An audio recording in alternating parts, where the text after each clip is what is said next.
Assalamualaikum warahmatullahi wabarakatuh.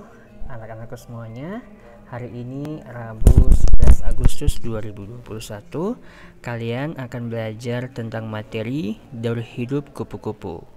Anak-anakku, silakan siapkan buku tema kalian. Lalu kalian siapkan pensil dan buku tulis kalian. Selamat belajar. Anak-anakku semua, setelah kalian buka buku tematik halaman 125, sekarang kalian simak materinya berikut ini. Kupu-kupu memiliki sebuah metamorfosis yang mana kita akan bahas tentang daur hidupnya. Metamorfosis dari kupu-kupu itu adalah metamorfosis sempurna, yang mana terdiri dari telur, ulat, pupa atau kepompong sampai wujud sempurna menjadi sebuah kupu-kupu. Berikut ini adalah proses siklus hidup kupu-kupu secara lengkap. Pertama, dimulai dari telur. Telur merupakan tahap awal dari siklus hidup kupu-kupu. Ini merupakan wujud terkecil atau bentuk pertama kupu-kupu saat lahir. Tahu nggak kalian? Kupu-kupu itu menempelkan telur di bawah daun. Sampai sekarang ini, para peneliti belum tahu itu apa yang dipakai, zat perekat apa yang dipakai oleh induk kupu-kupu untuk menempelkan telur-telurnya di daun. Zat perekat itu cukup kuat untuk menempelkan telur pada daun dalam jangka waktu yang sangat lama. Yang kedua, kupu-kupu akan menjadi ulat.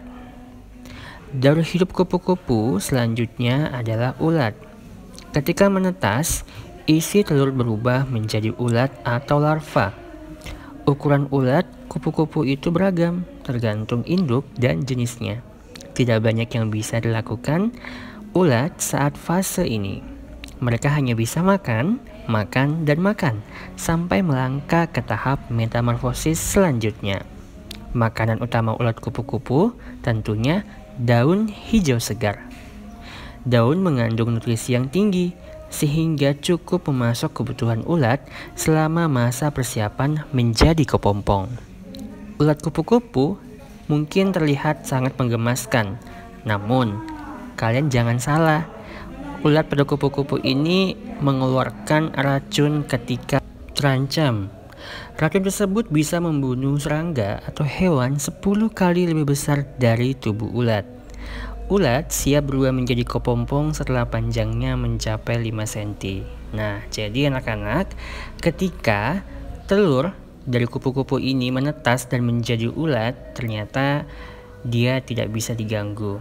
Dia ini tentunya sangat beracun dan ternyata memiliki racun yang sangat beracun 10 kali yang dapat membunuh hewan atau pengganggu lainnya. Dan ulat ini berukuran 5 cm sebelum nantinya akan menjadi sebuah kepompong. Lanjut ke yang ketiga, yaitu menjadi sebuah pupa atau kepompong. Fase berikutnya dalam daur hidup ini tentunya kita kenal dengan kepompong anak-anak.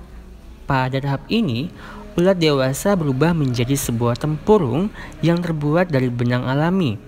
Benang alami itu terbuat dari daun-daun yang diolah oleh tubuh ulat dan mengandung sutra. Nah, tahapan kepompong berlangsung ini selama 10-12 hari. Lalu apa yang terjadi nih selama 10-12 hari ulat di dalam kepompong? Ulat akan tidur dan mencerna dirinya sendiri menggunakan cairan enzim yang keluar dari dalam tubuhnya. Jadi, ketika berada di dalam sebuah kepompong, ulat akan mencerna dirinya sendiri sampai nantinya dia akan mengeluarkan cairan enzim yang ada dalam tubuhnya. Kupu-kupu yang keluar dari kepompong membutuhkan energi dan makanan yang banyak. Itulah mengapa mereka berlangsung pergi mencari sumber makanan terdekat dan jarang terlihat langsung terbang. Karena ulat yang bersemayam di dalam kepompong akan kehilangan 3 kali berat badannya karena banyaknya enzim yang dikeluarkan. Nah, tahap yang keempat yaitu menjadi sebuah kupu-kupu atau menjadi dewasa ya. Nah, selanjutnya kupu-kupu ini akan terlahir menjadi kupu-kupu yang dewasa. Setelah melewati fase yang sangat panjang, ulat di dalam kepompong akhirnya berubah menjadi bentuk dewasa. Bentuk dewasanya yaitu kupu-kupu. Cangkang keras kepompong semakin hari akan semakin melunak, memperbolehkan kupu-kupu untuk menembus keluar. Seperti yang sudah dibahas sebelumnya, kupu-kupu akan keluar dari kepompong tidak beraktivitas secara normal.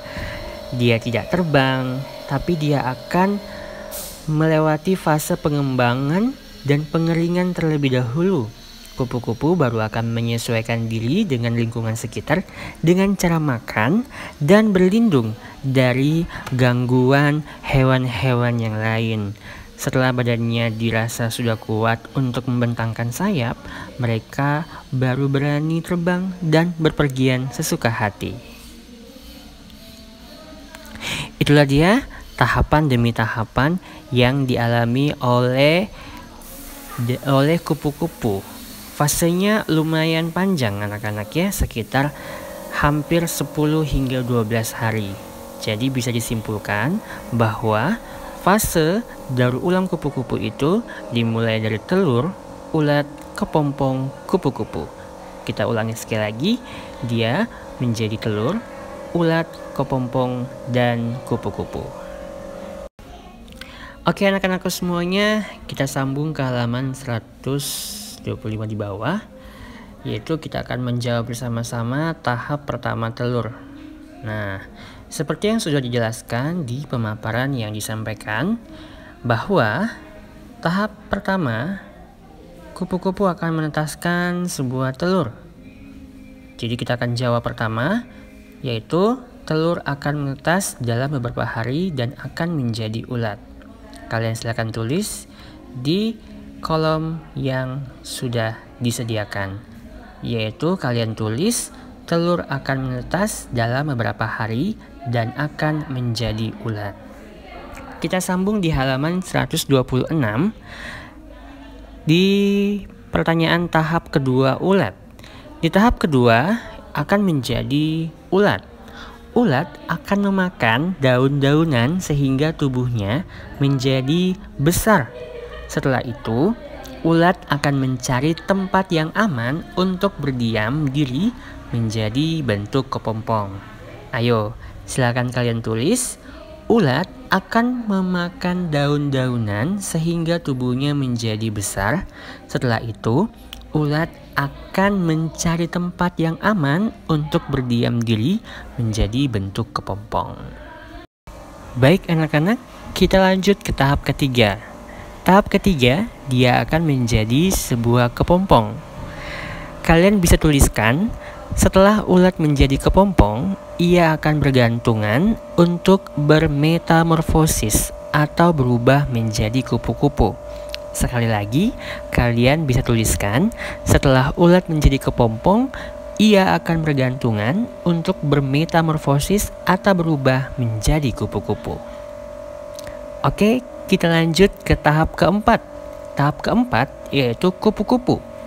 Nah, kalian bisa tuliskan, pada tahapan ini, kepompong akan berubah menjadi bentuk kupu-kupu. Nah, silakan kalian tuliskan di kolom-kolom yang telah tersedia. Setelah itu, kalian bisa memfotonya. Oke, sekarang kita lanjutkan di halaman 126 di bagian bawah. Ayo berlatih. Tuliskan 2 pertanyaan berdasarkan gambar kupu-kupu di samping. Oke, di sini Pak Hamdi akan memberikan sebuah contoh pertanyaan. Pertanyaannya kalian bisa tuliskan pada buku kalian. Pertanyaan pertama yang bisa kalian tuliskan adalah 1. Bagaimana cara kupu-kupu berkembang biak? Nah, silakan kalian tuliskan pada kolom yang sudah disediakan di nomor 1. Yang kedua, apakah makanan kupu-kupu? Silakan kalian tuliskan pada kolom yang sudah disediakan. Kalian juga bisa menanyakan apa saja yang ingin kalian tanyakan tentang materi kupu-kupu. Setelah semuanya sudah kalian tuliskan, setelah semuanya kalian sudah tulis dari jawaban-jawaban yang ada di kolom yang sudah disediakan, kalian foto lalu kirimkan pada Google Classroom kalian. Silakan dikerjakan. Oke, anak-anakku, sekian untuk hari ini. Terima kasih. Assalamualaikum warahmatullahi wabarakatuh.